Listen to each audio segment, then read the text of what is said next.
ప్రేక్షకులకు స్వాగతం. స్టూవర్ట్పురంపై అలా ముద్ర వేయడం తప్పు.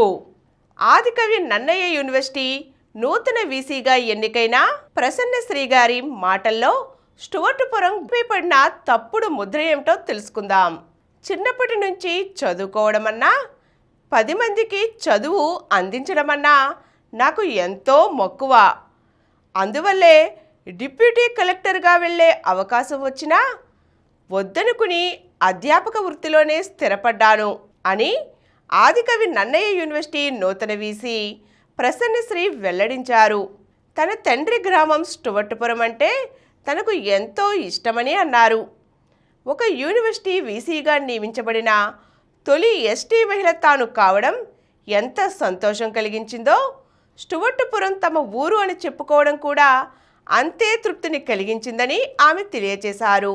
మా నాన్నది స్టూవర్ట్పురం. అక్కడి స్థితిగతులు మార్చడానికి తాతయ్య ఎంతో కష్టపడ్డారు. తరువాత నాన్నగారు కూడా దాన్ని కొనసాగించారు. సామాజిక స్పృహ కలిగిన ఎంతోమంది దశాబ్దాల క్రితం స్టూవర్ట్పురం గ్రామంలో చైతన్యం తీసుకురావడానికి పనిచేశారు. వారితో కలిసి తాతయ్య కూడా నడిచారు. నాన్న రైల్వేలో పనిచేస్తున్నప్పటికీ సొంత గ్రామం మీద ఆపేక్షతో ఉండేవారు. తరచూ నేను స్టూవర్ట్పురానికి వెళ్ళి వస్తుండేదాన్ని. నాన్న సమాధి కూడా అక్కడే ఉంది. స్టూవర్ట్పురం అనగానే ఇప్పటికీ వేరే చోట్ల తప్పుడు అభిప్రాయం ఉంది. అసలు అలా ఆలోచించడమే తప్పు. నా మూలాలు అక్కడే ఉన్నాయని నేనే గర్వంగా చెబుతున్నా. గతంలో కొంతమంది తెలుసో తెలియకో ఆ గ్రామంపై తప్పుడు అభిప్రాయం జనాల్లో వ్యాప్తి చేశారు. అది అలాగనే కొన్ని దశాబ్దాల పాటు స్థిరపడింది. ఇప్పుడిప్పుడే అక్కడి స్థితిగతుల్లో మార్పు రావడం ఆనందాన్ని కలిగిస్తోంది. ప్రతి గ్రామంలోనూ మంచి చెడుల కలబోత ఉంటుంది. కాకుంటే ఆ గీతల్లో తేడా ఉంటుంది. కానీ స్టూవర్ట్పురం విషయంలో ఇది ఎక్కువగా జరిగింది. దీని ఫలితంగా చాలా ఏళ్ళు ఇక్కడి ప్రజలు అనేక అవమానాలను ఎదుర్కొన్నారు.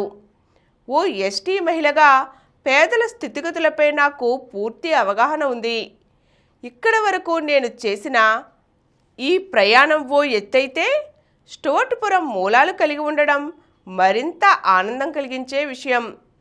ఆకలితో ఉన్నవాడికి నీతులు చెప్పడం సబబు కాదు. మూలాలపై దృష్టి పెట్టాలి.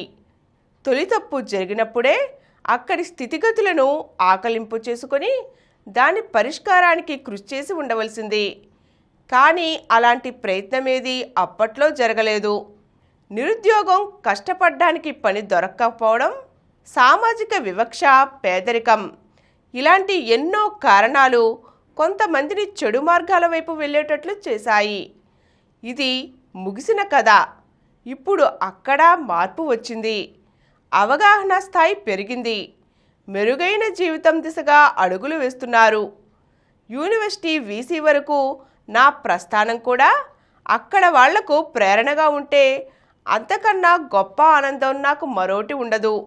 స్టూవర్ట్పురం గ్రామంలో చెడుబాట పట్టిన వారిని మార్చడానికి ఎంతోమంది సామాజికవేత్తలు కృషి చేశారు.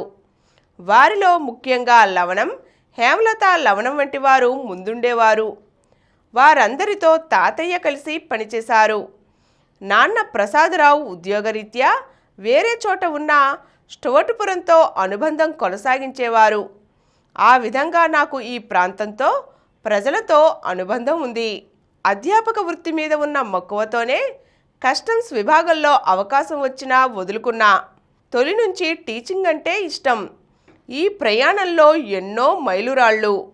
ముఖ్యంగా ఎస్టీల జీవన విధానం, లిపిపై చేసిన పరిశోధనలకు గుర్తింపుగా 2022లో అప్పటి రాష్ట్రపతి రామ్నాథ్ కోవింద్ చేతుల మీదుగా నారీ శక్తి పురస్కారం అందుకోవడం మర్చిపోలేను.